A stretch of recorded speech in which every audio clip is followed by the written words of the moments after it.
আসসালামু আলাইকুম। সবাই কেমন আছেন? আশা করি ভালো আছেন। আমিও ভালো আছি। আজকে আপনাদেরকে আমি যে গল্পটা শোনাবো সেটা সত্যি একটা বাস্তব ঘটনা।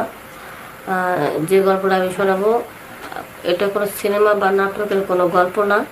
এটা আমার জীবনের ঘটে যাওয়ার একটি ঘটনা আপনাদের সাথে শেয়ার করতে চাই। আমরা ছিলাম সুখী পরিবার। আমাদের পরিবারে আমার মা আছে, বাবা আছে, ভাই আছে আর আমি। আমরা 4টা মানুষ। তো আমরা ছোট একটা ফ্ল্যাট বাসা করে নিয়ে থাকি। কারণ যে অফিসে কাজ করে আমার বাবা ব্যাংকে চাকরি করে, আমার মাও ব্যাংকে চাকরি করে, একই সাথে দুজনে একই অফিসে কাজ করে।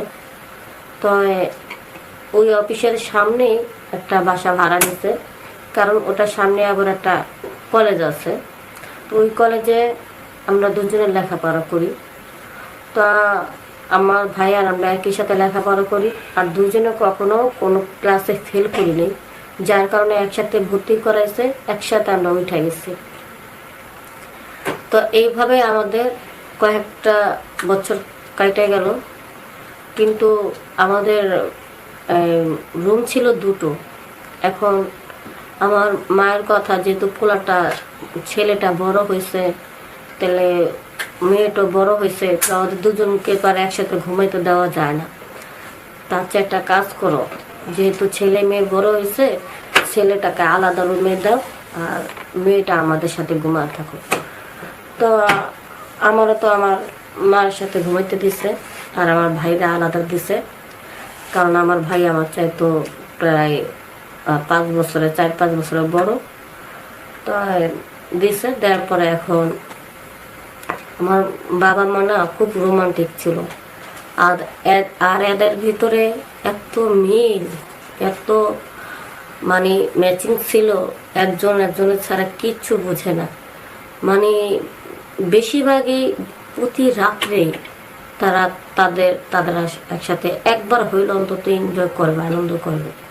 কিন্তু এইভাবে যখন অনেকটা বছর আমার বাপ মা মানে বিয়ের বয়সটা কাটিয়ে দিছে, তো আনন্দ করতে আছে, তবে কখনো আমি বুঝতে পারিনি। কিন্তু আমি যখন বড় হইলাম, যখন একসাথে ঘুমাই, যখন একই খাটের ভিতরে 3 জনে আমরা শুয়ে থাকি, তখন তো মনে করার আনন্দ যখন করে, যখন শরীরে উত্তেজিতটা অনেক বেশি হয়ে যায়, তখন তো পাশে মেয়ে শুয়ে রয়েছে না, কে শুয়ে রয়েছে, তখন কিন্তু ওই খেয়ালটা আমার বাবার থাকে না। তখন নিজেকে কন্ট্রোল করতে পারে না। এই জন্য তারা কি করছে, তখন এত পরিমাণ আমাদের খাটটা সমস্যা হচ্ছে, আমার ঘুমটাই ভেঙে গেছে। তাদের তারা যেভাবে ফিলিংস করতেছে, তাদের কারণে আমার ঘুমটা ভেঙে গেছে। কিন্তু আমি বুঝতে পারছি যে আমার বাবা মা ঘরের মধ্যে ভূমিকম্প চালাইতেছে। তো এইভাবে যখন ভূমিকম্প চালানো শুরু করছে, আমি চোখ বুঝা ঘুমের ভান ধরে বসে রয়েছি। কিন্তু ঘুমের ভান ধরে আমি যতই বসে শুয়ে থাকি না কেন, আমার তো ভিতর থেকে উত্তেজিত হচ্ছে। আমি তো একটা মেয়ে মানুষ, আমার বয়স 17 বছর হয়ে গেছে। এখন আমি সব বুঝতে পারি। আমার এত উত্তেজিত এই বয়সটা, নিজেকে কন্ট্রোল করাটা খুবই একটা কষ্টজনক। তখন না পারি বাবারে বলতে যে বাবা তোমাদের ভূমিকম্পটা একটু থামাও থামাও, সেটাও আমি লজ্জা বলতে পারতাছি না। কি করব, চোরের মতন শুয়ে থাকতাছি, আর এদিক দিয়ে আমার সব কিছু জৈলা পুরা ছাই হয়ে যেতেছে। এই কষ্টটা আমি কারে কিভাবে বুঝাবো সেটা ভাইতাছি না। তো আমি ভাবছিলাম, প্রথমবার মতন ভূমিকম্প দেখছি, তো তাই মনে হয়তো এরকম হচ্ছে, তাহলে থাক, আর করার দরকার নেই, কেউ চুপচাপ থাকি। আহা, পরের দিনও দেখি, তখন তো ছিল ভূমিকম্প, এখন তো মনে হইতেছে পুরো একটা জ্বর তুফান হয়ে যেতেছে না। তো এইভাবেই প্রতি রাত্রে আমার মাকে আমার বাবা ইউজ করে। এখন তাদের একটা লজ্জা থাকা উচিত যে শিয়ানা মেয়ে পাশে ঘুমাইছে, তার প্রতিদিন কি দরকার। কিন্তু তাদের ভিতরে এত মিল, এত রোমান্টিক, এর কারণে একজনের প্রতি একজনের ফিলিংস উঠেই থাকে, ঠিক আছে?